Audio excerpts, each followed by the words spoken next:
Michael Hernandez here at MLH Media, and we are here today with a great guest, my guy over there in the Saxon Muay Thai gym, live over there, guy Keenan Lewis over there as he looks to prepare for his championship matchup come December 7th over there at Lights Out 21 against Arnold Jimenez.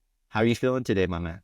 I feel great. It's the day after Thanksgiving. They call it Black Friday, I guess. So I'm here doing what I do. I get up every morning and I go to work, and this is where I'm at. This is where I love to be, regardless of whatever day it is. Yeah. You hit up any special sales or anything for the day? I haven't went shopping in I don't even know how long. So I go to the market, I buy my food, and that's about it. Yeah. That's fair, man. That's fair. Especially for a busy guy like yourself. You've been someone that's been, I would say you've been pretty active, especially in these last couple of years in competition. You've had, Yeah. I believe, 5 fights in the last couple of years. And now Yeah. this is possibly looking to be your sixth bout coming up here on December 7th. How does that feel for this kind of up in activity? And I know you had a little bit of a break, a little bit of a hiatus, and we'll get into that a little bit later. But just Sure. kind of speaking about getting back into the jump of things and everything, and now with this upcoming championship matchup, it must feel pretty special now that it's kind of all culminated to this, right?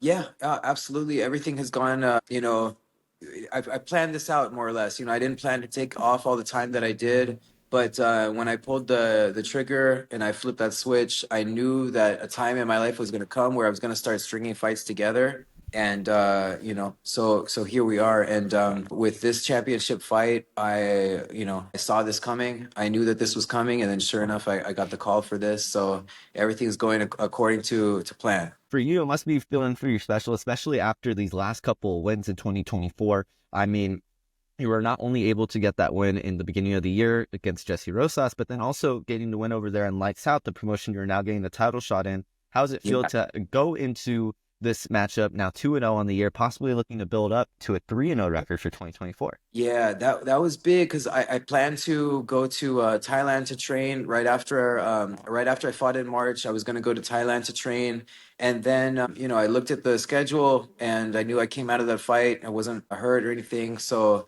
we came out and it was like, you know what? Let me squeeze in. Let me do one more. And so I just had the momentum. Momentum builds momentum, and so to get that fight, right after that big win in Sacramento, to go fight in LXF, made a little bit of my name for myself there, planted the seeds for me to get this title shot now.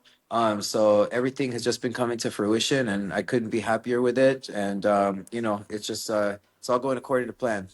And Yeah, speaking about things going into fruition, I mean, I feel like almost everything has kind of been in sync, even down to the opponent choice for this one. I mean, obviously, I know Arnold absolutely. Jimenez kind of, is the champion right now, but he faced off against someone that's very familiar to you and Rick Zalotti, a teammate of yours. How does that feel to kind of face off against a guy that a little bit familiar in terms of Rick, Yeah. but then also, it's a opponent in terms that you were in the corner. I mean, you were in the corner for that last Yes. time. I was just watching you. So Yeah. it's pretty interesting that now you're getting that championship choice as well.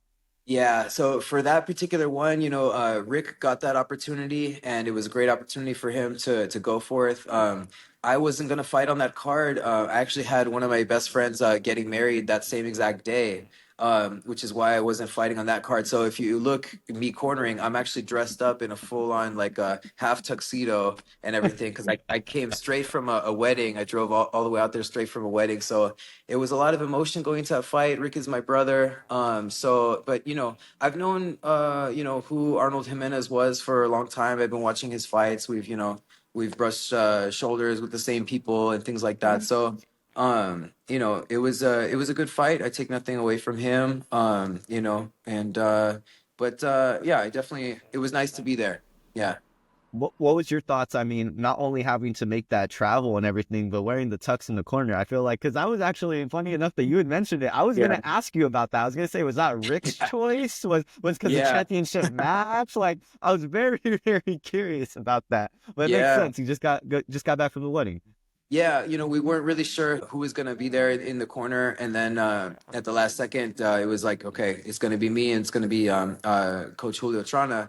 we both came from the same wedding, so it ended up looking like we were in uniform, but we just came from a wedding to go out there. But it was opportunity for Rick. He did take that fight a little bit short notice for him. Opportunities come, you don't want to say no to them like that. And it definitely was an opportunity that he put himself on a pretty grand stage in terms of the lights out promotion. They've been having a lot more Yeah. viewership in this 2024 year. And then Arnold Jimenez, obviously a very, very game opponent, was able to put up a pretty solid performance up, but obviously not getting the nod. Now, how do you feel with this matchup going into it? Because I feel like, how you said, you guys have bumped shoulders with a lot of similar training partners. I mean, you guys are both in the kind of similar-ish areas in that Orange County to, Los Angeles area. I feel like oftentimes a lot of people kind of filter out in terms of training partners over there. So how does it feel to kind of get that name for the matchup? But then also it's another one of those opponents like how you've had in the past where it's they're on that one step as well. They're Yeah. they're trying to get to the UFC, or they're trying to get to that Oh, next big absolutely. stage. Yeah, I mean, listen, everybody's looking to make a name for themselves. Everybody is looking to get to the UFC, and that's we all have that in common. And it's hard not to have respect for all these fighters because we all grind the same. We all struggle through the same different things. So I have a lot of respect for Arnold Jimenez. I know that I'm coming into this fight as the underdog. I've been the underdog plenty of times before. I got a lot of respect for him, but I'm have a much different fighting style than my training partner, Rick Salata. We got different body types, different fighting styles. So he's in for a much different type of fight than he had with Rick, and it's gonna play out a little bit differently for him. Found the matchup very interesting too, because you are also a very different fighter. I mean, I would say that Rick loves to keep it on the feet. You can I would say you like to mix it up. You're very, very, so I would say well-rounded. Would you say that that's something that you're looking to go into this fight and really just kind of establish yourself? I mean, already 8-5 record, but possibly looking to kind of establish your own name as a guy that, hey, like to watch out for on that UFC or that one championship circuit. I know you possibly would love the opportunity to go overseas, but Yeah. is this an opportunity for you, Mr. Keenan Gorgeous Lewis, to go ahead and make a big name come December 7th? Yeah, absolutely. I mean, I've made a comeback in 2022, and the truth is that people who train with me and people who know me, they've always known what I'm capable of. They've always known what I can do. Arnold has the same amount of fights as me, and he's got two more fights went his way, and two other fights didn't go my way. So in that respect, I don't feel like I'm the big underdog going into this, but he is the champ. I give it up to him. This is my first title fight ever. So there's a lot of excitement with that for me at this point in my career, and I know that I'm just ready for the challenge, and I'm going to rise to the occasion. And for you, you've also, like how you stated, had that battle back. And can you kind of go into the mindset of that? Because you're someone that I feel like has, no matter what in your career, has deterred and has persevered, has gone through it, and you have just shown through and through that the Lewis family does not play around, whether it be in the acting field, whether it be Right. over now in the MMA cage. You always Yeah. seem to persevere, man. Can you kind of go into that mindset a little bit and what you kind of did outside the cage a little bit to help further that? Because I really think that's a real true testament to the type of athlete that you are as well. Thank you. Yeah, so I mean, I have a similar childhood as a lot of fighters. I can't speak for everybody, but we don't grow up that easy. There always comes from some kind of a reason why we end up fighting, and I won't get too far into that, but I'll tell you, my grandfather, as you know, was an actor, and just that mindset coming through of being saying that I could be better than anybody on any given day. He became Grandpa Munster with zero acting chops before, zero formal training. Auditioned for like a Fiddler on the Roof back in New York. Ended up getting it. Fast forward, becomes Grandpa Munster, moves to Los Angeles. So I always grew up knowing that I was going to be a little bit different. My older brother is actually a world champion powerlifter, 100% all natural. He's broken the world record a few times over for deadlift in his weight class, and my dad became a bodybuilder as well. after my brother and I both became professional athletes in different fields completely.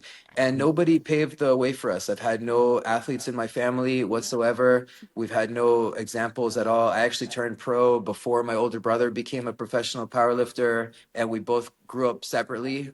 So, feeling those, just making our own way as people is kind of what my family has been about. And my father suffered from some really bad accidents. One where he shattered his trachea in a weightlifting accident, and he was down and out for a while. Had a tracheotomy, and came back, back from that. Lost his voice. He's a biker. His biker name is Whispers. And and 5 years after that, he ended up in a tragic accident where he ended up losing his arm as well. And some of these things deterred me from fighting a little bit, but I'll tell you what, watching him, not be deterred from life and coming through, and then also seeing how life can be so fragile sometimes, really kind of put a jolt in me to not waste any more time on my own journey. You know, like time passes by so fast, and you have to get after your goals.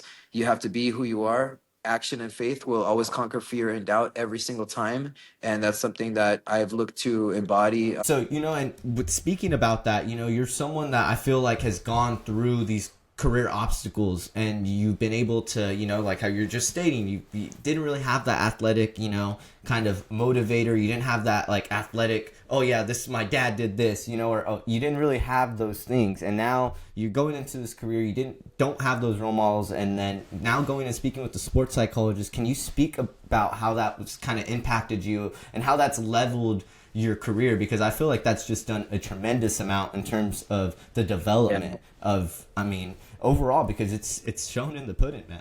Yeah, I mean, with full honesty, I started working with the sports psychologist initially. It's not something that I kept going, but it's something that sparked something in me. But the truth is, I always knew that I had some sort of mental block on performing. I turned pro when I was only 20 years old, so we're talking in 2010. I think Camo MMA had just started at that point. I had like two fights in Camo, and man, I had to support myself. I had to make some money. I had to figure out what I was going to do. And going pro seemed like the best option. Also, I couldn't really get amateur fights at that time. So because I went pro so young, I didn't have my striking down. I didn't really have my jiu-jitsu and wrestling down. So it's been a long road for me, kind of getting ready and preparing myself to actually be and perform at the level that I am now. And so, working out some of those kinks was a big thing. You can talk about my five losses. You can go back and watch those fights, and you'll think a little bit differently about my record. I promise you that, because in each one of those fights, I was winning the fight in dramatic fashion, and then I made a fatal error. In every single one of my losses, I could have flipped things around and made things a little better. So, and then also being a coach too was difficult for me because I've always been working as a coach. So putting myself out there as a fighter, you almost have this fear that, okay, what happens if I lose? People are not going to respect me anymore. Okay, what happens if I go out there, I put myself out there, and then I lose? Well, now people aren't going to want to train with me anymore. Or the embarrassment, the fear, all of those things are things that I had to face head on and kind of make peace with as I went forward. And there's kind of just that attitude going forward where, listen, I'm going to go out there, I'm going to put on a show, I'm going to be the best person that I am, and that's all I can do. It's in God's hands at that point, and that's one thing that's helped me going forward, and that's something that I want to share with people. And that's one thing that makes me even more special as a coach now, is I can connect with people about facing their fears. I can connect with people about getting over the nerves and the anxiety and all those things, because I went through all of that. I never did any sports before wrestling. I lost 50 pounds when I was going into high school. I got to know myself, and I went through all of those changes, and I'm still learning and growing every single day. And the truth is that's one thing that I've learned, is that's what being a fighter really is. Can you bring yourself back from adversity? Can you face fears? Can you go through and battle back from adversity? It's not about beating somebody up. Everybody feels good when they're winning a fight, you know?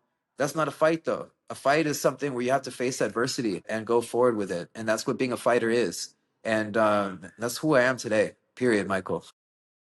You almost brought tears to my eyes, man. Like I don't know, like that was emotionally drawing stuff, man. Because 100%. That's kind of why I asked you that question because I think so many people oftentimes think fighting or MMA or in general just the fight game is all about beating somebody up. It's all about the Floyd Mayweathers of the world. It's all about the guys of the world that are winning. But oftentimes I feel the guys that have gone through those adversity points in their life, or the guys that like you started your career off very young. You didn't have all the factors like how like an MMA savant would, but you've gone through the trials and tribulations, and now you're learning 8-5 in your career record. And let me just say, 8-5 is not a shabby professional record whatsoever. Coming from at one point in my career, I was 1-3.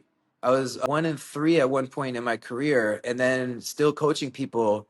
I was like, oh, I was so embarrassed of that. I didn't want anybody to ever see that. Even though my fights were close or I made a one mistake or something, it was not easy to bring myself back from there. But going from there and then facing Jesse Rosas and now Arnold Jimenez is on the radar. Um, you know, I know what I'm doing and I know what I'm going for and I know what I'm capable of. Did you know before that Jesse Rosas fight that was kind of the turning point? Did you feel, I mean, coming off of the kind of performances off UNF, did you feel like, is it like, man, people are really counting me out on this one? Because I know obviously a lot of people are watching that fight for Jesse Rosas, for Raul, but Yeah. did you feel going into it like, man, people just don't know what I'm coming into this one with? Because it felt, even talking to you after, you just felt like I can feel it off guys sometimes talking to you guys after, and you just felt so like a feeling of like relief and satisfaction, and you don't often see it in too many guys after, but I could just feel it radiating off you, man. Is Yeah. that, am I right in that, or? Yeah, absolutely. But I knew that I was going to win that fight. I just knew. I knew that I was going to win that fight. I knew that I was going to surprise a lot of people. But I'll tell you, the relief and satisfaction that you felt from there actually came from we were supposed to fight back in November. I was supposed to fight him back November 18th, and an hour before the fight, we're all waiting and everything. An hour before the fight, I get a call saying, "Yeah, Keenan, your fight's canceled." And it was the front desk who called me of all people. And then so I talked to everybody, and they said like he got like dizzy in the shower or something. I didn't get a full story, but that was crazy to me. Me and myself, I've had plenty of reasons to drop out of fights before, and I hadn't, whatever his reason was. I take nothing away from Jesse. That guy's got a bright future. He's gonna kick ass. He's gonna get to the UFC. I know that. But for whatever reason, we didn't fight and I came back from that thinking, man, what am I gonna do now? So when I finally got the call, and I told them, I'm like, I still want this fight. I still want this fight. They couldn't get a matchup for him. I said, I still want to fight them. And then. So with that fight finally happening, it was everything full circle. I was going through a rough breakup right before that fight too. So it was a turning point in my life for a lot of different reasons. I didn't necessarily expect it to propel me as forward as it did in my career.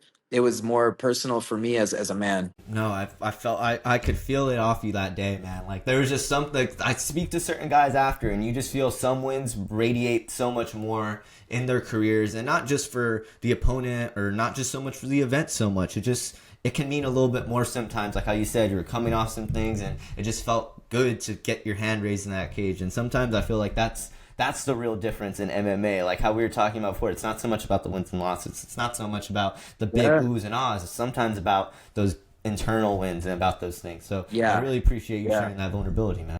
It was about facing fears and going after an undefeated opponent. And A1 Combat has no easy fights over there. They always have like really tough guys and things like that. So the guys that I was getting, and then when I said I was going to fight Jesse Rosas, I think even the promoter was a little surprised, but he didn't argue with me at all. No, I'm sure Jesse was probably stoked about the fight too at that time. So we made it happen, and he's got a bright future ahead of him. I know he does.